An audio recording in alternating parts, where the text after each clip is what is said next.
el juicio de los muertos y el juicio de los vivos. Así como el juicio de la iglesia será seguido por el juicio del mundo, de igual manera el juicio de los muertos será seguido por el juicio de los vivos. Eso lo avala la palabra escrita en la Biblia y la palabra escrita en el espíritu de profecía. Leamos lo que dice segunda de Timoteo, el capítulo 4, el versículo 1. Ante Dios y el Señor Jesucristo, que ha de juzgar a los vivos y a los muertos en su manifestación y en su reino, te encargo. Juicio de los muertos y juicio de los vivos. Ahora leamos lo que dice el apóstol Pedro. En primera de Pedro, capítulo 4, el verso 5. Pero ellos darán cuenta al que ha de juzgar a vivos y muertos. Juicio de los muertos, seguido por el juicio de los vivos. Veamos lo que dice el espíritu de profecía en Conflicto de los Siglos, el capítulo 29, titulado El juicio investigador, en la página 539.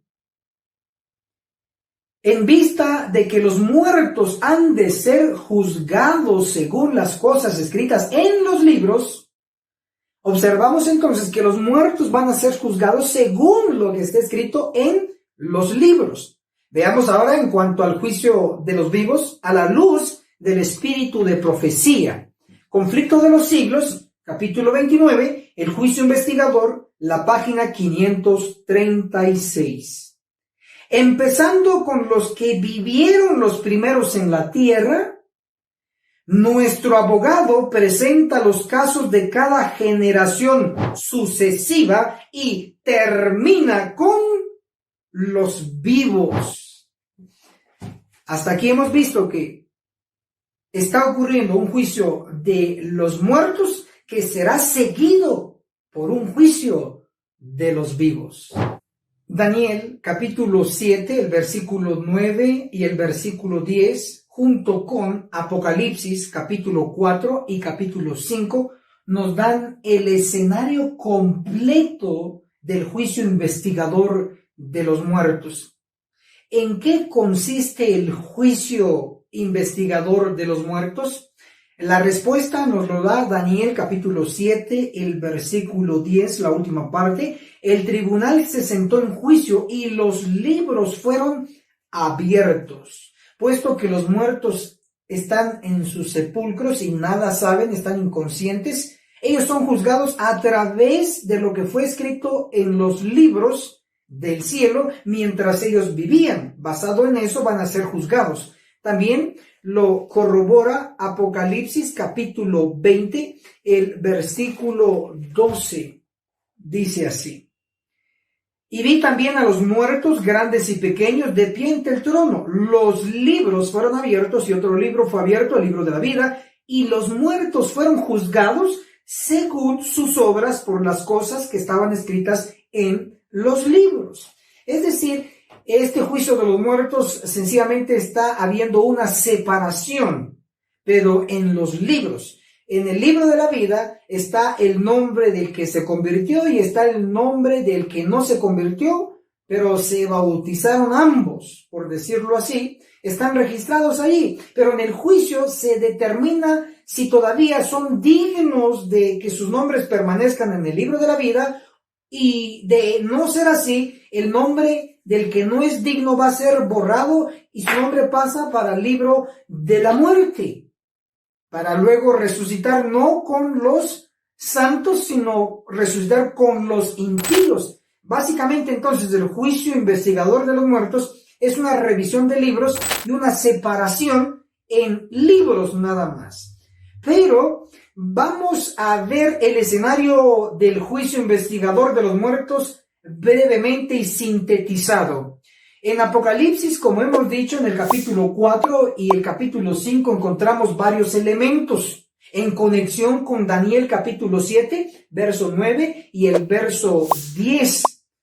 Se nos muestra que fue puesto tronos En los tronos plural resalta uno en especial donde se sienta un anciano de días, Dios el Padre, con el papel de juez.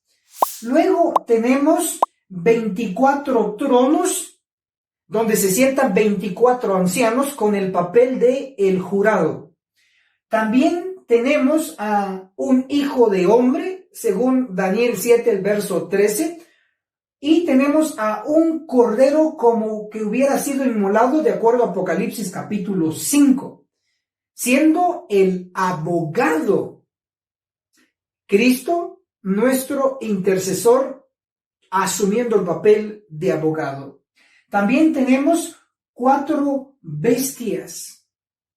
Esas 4 bestias representan gente, personas a los que están siendo juzgados. Necesitan representantes. Entonces, las 4 bestias de Apocalipsis capítulo 4 y Apocalipsis capítulo 5 son los representantes de los acusados, siendo el león de la tribu de Judá el líder de estas 4 bestias. Maravilloso. Tenemos entonces el escenario del juicio investigador de los muertos.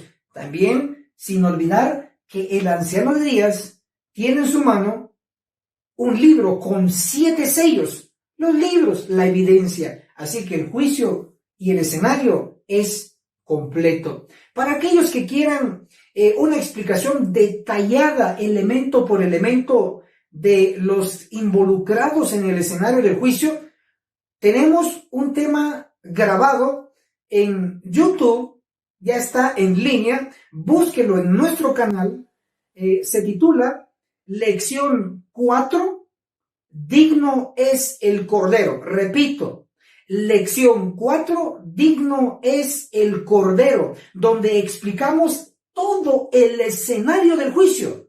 2 capítulos completos de Apocalipsis, capítulo 4 y el capítulo 5. En este análisis resaltaremos del escenario del juicio a 2 personajes: al anciano de días, Dios el Padre, con el papel de juez, y a el Hijo del Hombre o el Cordero como nuestro abogado. Leamos Daniel, el capítulo 7, el versículo 13, declara así: Seguí mirando en visión de la noche y vi que con las nubes del cielo venía como un hijo de hombre. Llegó hasta el anciano de días y fue llevado ante él. Importante. Tenemos al anciano de días que está sentado en un trono y luego llega el hijo del hombre ante él, enfrente de él. Vamos a resaltar que el Hijo del Hombre aquí es Cristo. Él mismo se autonombra como el Hijo del Hombre en las parábolas, y eso se puede revisar en los 4 evangelios. El espíritu de profecía también identifica a este Hijo de Hombre de Daniel 7, el verso 13, como Cristo. Leámoslo. Conflicto de los siglos, el capítulo 25, Jesucristo nuestro abogado. En la página 479 declara: la venida de Cristo como nuestro sumo sacerdote al lugar santísimo para la purificación del santuario, de la que se habla en Daniel 8:14. La venida del Hijo del Hombre al lugar donde está el anciano de días, tal como está presentada en Daniel 7, el verso 13, y la venida del Señor a su templo, predicha por Malaquías, son descripciones del mismo acontecimiento. La cita inspirada que acabamos de leer nos está mostrando que la venida del Hijo del Hombre hacia el anciano de días es una venida de Cristo hacia el lugar santísimo del santuario celestial. En otras palabras, Daniel capítulo 7 del verso 9 al verso 14, nos están pronosticando la venida de Cristo hacia el lugar santísimo y el inicio del juicio investigador de los muertos. Es decir, Daniel capítulo 7, del verso 9 hasta el verso 14, lo que nos está hablando es del inicio del juicio investigador de los muertos. Pero el espíritu de profecía nos dice que la venida del Hijo del Hombre, de Cristo, hacia el lugar santísimo para empezar el juicio investigador de los muertos, es el mismo acontecimiento que nos registró, también dice el profeta Malaquías. Para entender esto, debo recordarles lo siguiente. Primero es el juicio investigador de los muertos. Segundo, será el juicio investigador de los vivos y ejecutivo también. Ambas partes forman un todo, el juicio, tanto de muertos como de vivos. Ahora veamos lo que dice Malaquías, el capítulo 3, referente a nuestro análisis, del verso 1 al verso 3. Yo envío mi mensajero que preparará el camino delante de mí. Enseguida después vendrá a su templo el Señor a quien buscáis. El ángel del pacto a quien deseáis ya viene, dice el Eterno Todopoderoso. Verso 2. ¿Quién podrá soportar el tiempo de su venida? ¿Quién podrá estar cuando Él se manifieste? Porque Él es como fuego purificador, como lejía de lavadores. Verso 3. Se sentará para afinar y limpiar la plata. Limpiará a los hijos de Leví. Los afinará como a plata y ofrecerán al Eterno ofrenda con justicia. Estos 3 versículos no pueden estar hablando del juicio investigador de los muertos por las siguientes razones. Número 1, los muertos no pueden ser purificados. Los vivos sí. Número 2, los muertos no pueden ofrecer ofrendas. Los vivos sí podemos ofrecer ofrendas.